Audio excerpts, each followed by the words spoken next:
Hello, I'm Jalen Lewis. And I'm Myra Williams. Okay, I'm going to go ahead and ask you the first question. Think about your family many generations from now and knowing that they may hear this recording. Is there anything you would like to say to them? Any wisdom or advice you would like to share? The wisdom or advice I would give to the future generations to come is life is way much more precious than we think it is. If we were faced with an obstacle tomorrow, we would really regret the fact that we took those precious little moments for granted every single day. Say if somebody gets a sickness, they would really realize that they took for granted Go ahead.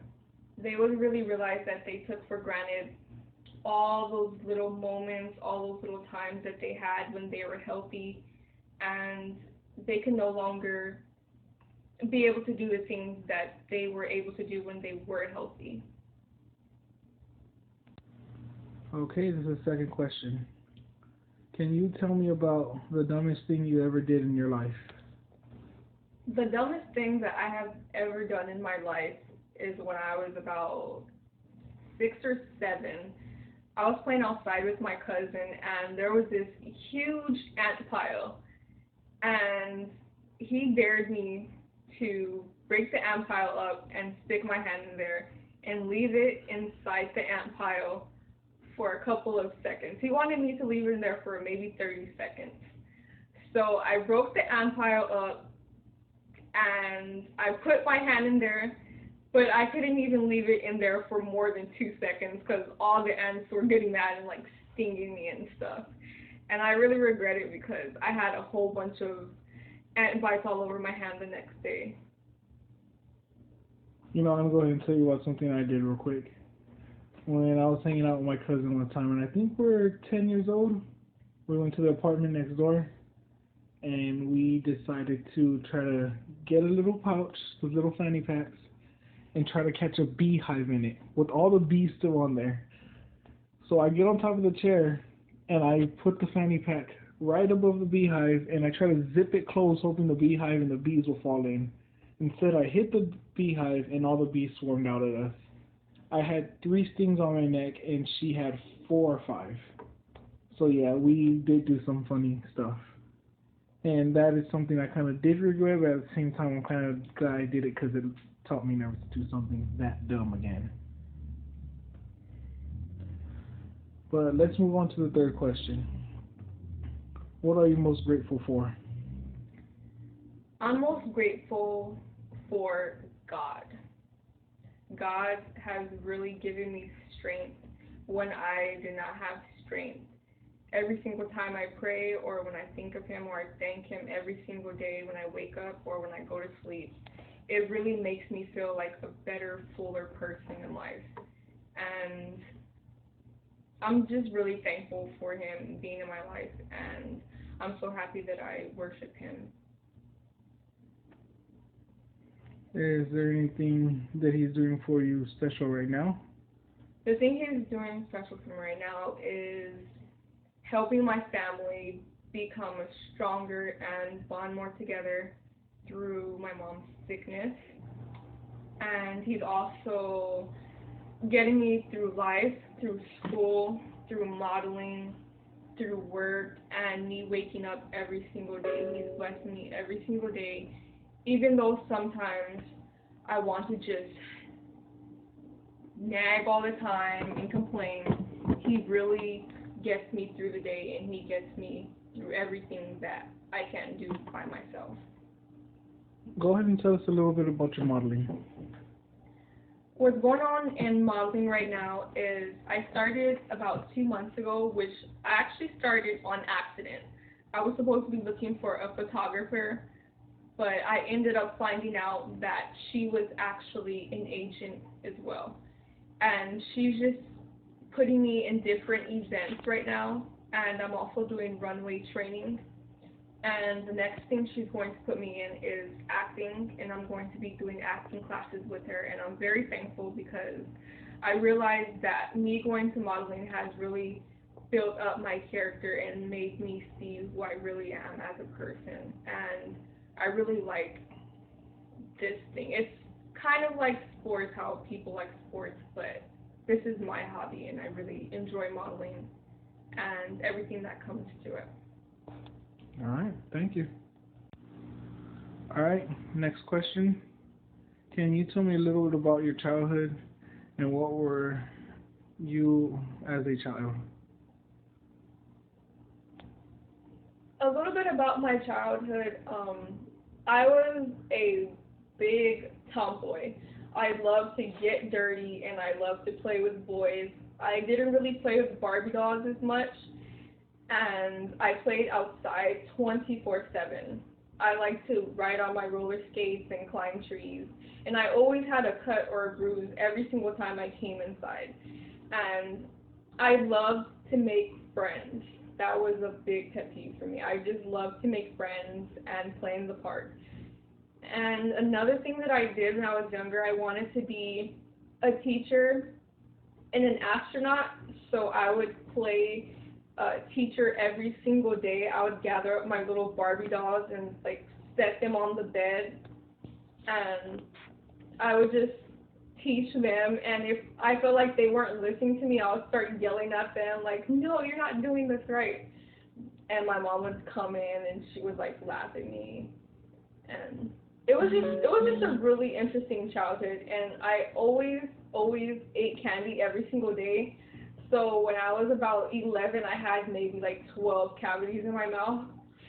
But I really enjoyed my childhood, and that's something that if I could go back to it, I would, because my brother, and my cousin were always together 24/7. You could not separate us, and it was really, really fun.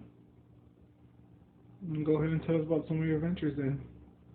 Some of my adventures, I remember the first time when I tried to ride a bike, and I thought the bike was broken, and I thought that like the wheels were about to fall off. I really thought it was broken, but I eventually got it, maybe within 2 days, and I would always climb the trees and stuff, and I don't know. Okay, so what are some of the favorite things you did with your cousin? Some of the favorite things I did with my cousin was I had this little go-kart, and we would take turns riding it outside on the street, and it was so funny because it was like I was the guy and he was the girl, because he would always follow behind me and he would be carrying the little fake baby, and I would be like, "Hurry up, let's go, I have to go." And I would be wearing my little heels and stuff, and he would just be like, "Okay, I'm coming." Yeah. Are you and your cousin still close? Me and my cousin are close. We would be closer if we lived closer to each other, but we still are close to each other. Okay, next question. Tell me about a teacher or other adult that had a big impact on your life while you were growing up. The teacher that had the biggest impact in my life was my third grade teacher. His name was Mr. Estevez. And still to this day, I look for him because he had the biggest impact. That's like how much he had the biggest impact in my life. As a child, like I was really smart in advance for my class, my grade. Like when I was in first grade, I was reading out of fifth grade level, and I would always get into different tournaments, and one of them was UIL, and he saw the potential in me, so he practiced every single day with me at school and after school doing my UIL practice. I didn't win, but it was worth the try, and I was really proud of myself for getting up there, and I had to do a poem, and that's what we practiced on every single day. And growing up, I lived on a different side of town, so I would get bullied a lot for my skin color. So he would always take up for me and when other kids would bully me, he would get after them. And he always saw the potential in me, so he would always work with me, and he would always make sure that I was okay, and he would always keep up with me and my mom and say how things were going with me in class and stuff like that. Okay, you told us about the teacher. What about another adult, maybe someone in your family? A person in my family, a person that I look up to the most is my big brother, because he is a very, very strong person, and he goes to school all at the same time, going to work, and he also comes home and he makes sure that my mom is okay, I'm okay, my little brother is okay, and he takes us wherever we need to go, and he'll even take work off for us if we ever have a doctor's appointment or we need to go somewhere like modeling. He takes me to my modeling Tuesdays and Wednesdays, and that's how we bond a lot. And he's just a very strong person, and I don't see why he never gets that stressed with all these things that he has to do. He like has superpowers or something. I would be very stressed if I had to do any of the things that he was doing. Work, school, come home, make sure that we're okay, and then when everything's fine and settled, he'll just go to sleep and wake up and do it all over again. Okay, next question. What is something you want to do in the future? Something that I would want to do in the future. I really do love modeling and acting, but I always like to help people, but I really am confused on what I want to do in the future for myself and what I want to make a profession.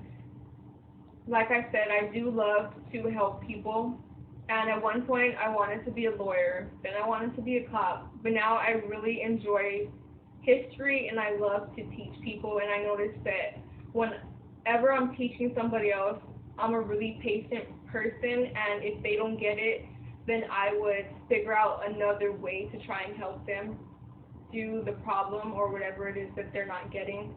And I may want to continue that and become a history teacher and then move up and become a professor. And while I want to teach history, I do want to do something like an archaeologist type of work, because I just love history and I love the beauty of all the cultures and finding new ways and finding new things in this earth. I feel like it has a lot of value to it, even though it has so much value to it. So maybe something like history and archaeologist type of work would be awesome for me, because I really do enjoy it. Okay, say you do go the other direction and you become a model slash actress. There are a lot of, I guess you could say, stars who get on stage and give speeches once in a while. Inspirational speeches. Would you see yourself doing that one day? I do see myself giving an inspirational speech. I would see myself telling everybody that you're worth way much more, and whatever you have your mind set to, you make that a reality. Don't let it be a dream in your head, because you are your own unique person and you have so much value to life and you have a gift to life, and you should always pursue what you want to do. Even if people tell you that you can't do it or they're holding you back, you do what you want to do for your life. Do you think you giving those speeches, maybe you use your backstory on where you came from, your family, how you grew up, to give people a little bit more to look forward to? Because, you know, they don't want to just see someone who's a star giving that speech. Maybe you could give something from where you grew up at. If I were to tell people where I came from, how I grew up, how I lived, they would be very surprised, because I made it all the way to the top. And when you see people at the top, you just think, oh, they just have money. They're just born like that. But it actually takes a lot of steps. And it takes years and years of practice and work. And if they were to see where I came from, they would be very inspired by my story, and they would actually know that they could do it themselves. If I could do it, they could do it. So, yeah. All right, I want to thank you for your time. Maybe our next interview, I could go ahead and get a little bit more on your backstory. Thank you.